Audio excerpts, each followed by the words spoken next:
Abraão, anda na minha presença e ser perfeito.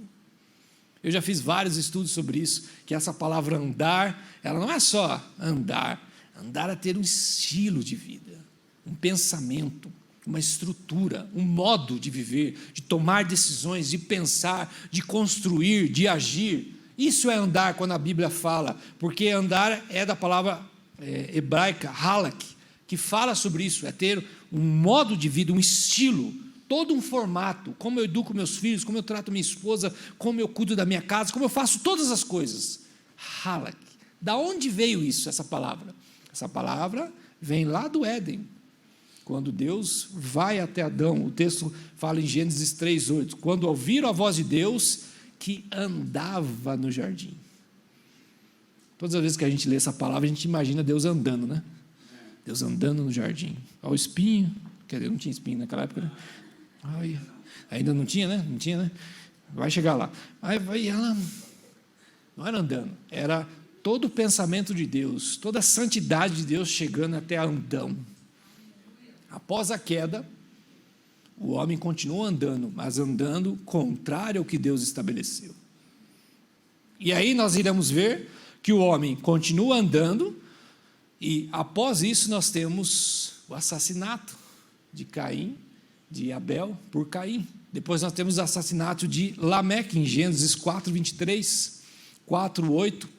Nós temos assassinatos, ou seja, o homem passa a andar, ele continua andando, mas ele anda oposto ao que Deus estabelece. E aí você vai vendo ali os Gênesis continuando e algumas situações ocorrendo, como Gênesis 4, versículo 26. A Sete nasceu-lhe também um filho, a qual pôs o nome de Enos. Daí se começou a invocar o nome do Senhor. Começou aí no sentido de surgiu novamente uma esperança, surgiu novamente um tipo de vida daquilo que Deus estava estabelecendo. E aí nós percebemos o quê? Que o texto fala sobre Enoque. Gênesis capítulo 5, versículo 24, fala assim: andou Enoque com Deus e já não era, porque Deus o tomou para si. Andou.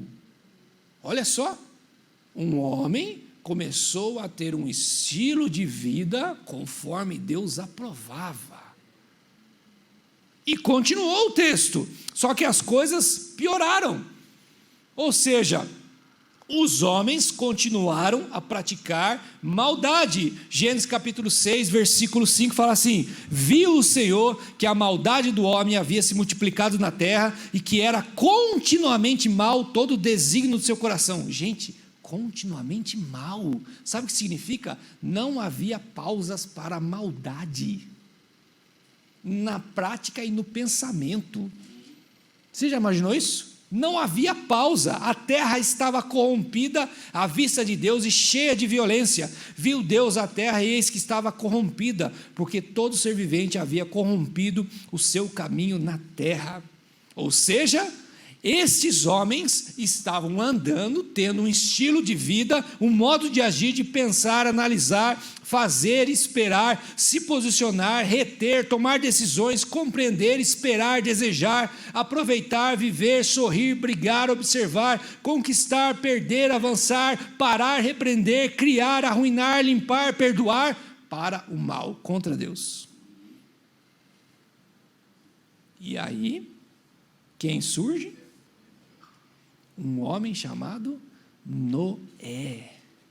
E olha o que o texto diz, Gênesis 6, versículo 9: Noé era homem justo e íntegro entre os seus contemporâneos. Noé andava com Deus.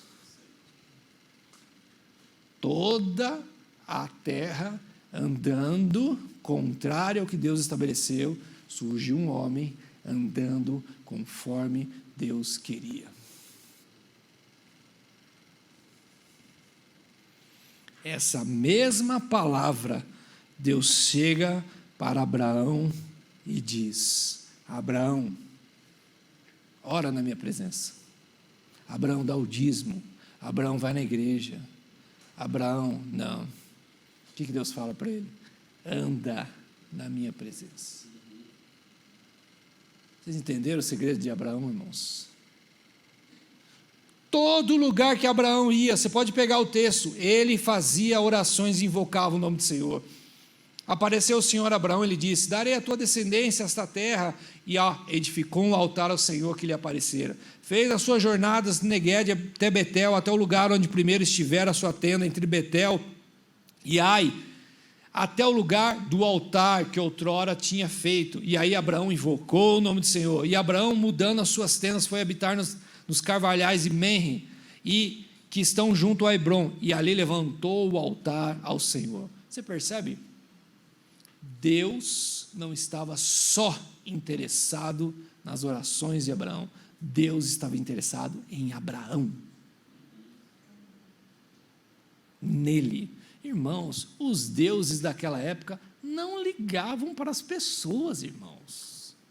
Pegue a história dos deuses, eles não ligavam da forma que você tratava a sua esposa, eles não ligavam se você estava bem financeiramente ou não, os deuses não ligavam do jeito que você andava, se você mentia ou se você não mentia. Os deuses estavam preocupados só com uma coisa: sacrifício, só isso. Deus se revela para Abraão de uma forma diferente.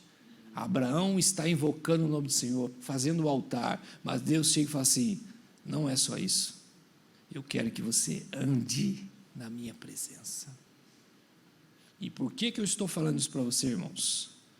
Deus não quer só sua oração, Deus quer sua vida. Deus não quer só sua pregação, Deus quer sua vida. Deus se importa com a forma que você come. Deus se importa com a forma que você dirige. Deus se importa com a forma como você trata seus filhos, trata sua esposa, pinta uma casa, trabalha, manuseia um dinheiro, entra na internet. Deus se importa com tudo que você faz. E nós precisamos quebrar essa ideia de que podemos viver de qualquer jeito e orar, pregar, cantar, vir na igreja, orei, agora eu me desligo e volto a viver normalmente. Deus chegou para Abraão e falou: não! Ele já estava invocando o nome do Senhor, fazendo um altar. Leia a história de Abraão. Ele virava a esquina, dobrou a esquina, bora fazer um altarzinho. Deus, vira a outra esquina, bora fazer um altarzinho. Ele falou: não é só isso não. Eu quero que você ande na minha presença. E é isso que você precisa entender. Deus quer você todo. Deus olha os seus pensamentos, irmãos. Deus olha os seus sonhos. Deus olha o que você tecla. Deus olha o que você tem intenção. Deus olha o que você fala e muitas vezes não é isso que você está falando como verdade. Deus olha tudo, porque Ele quer tudo de nós. Isso Deus deseja toda a nossa vida.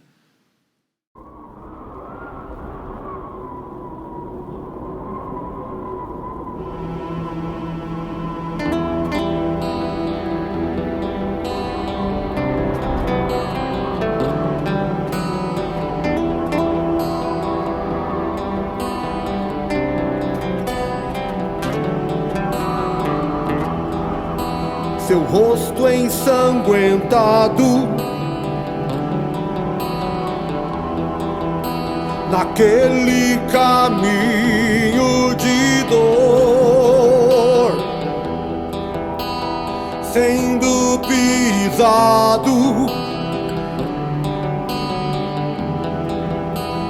e humilhado.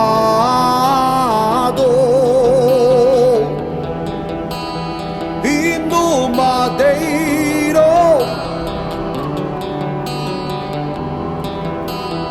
toda aflição caiu.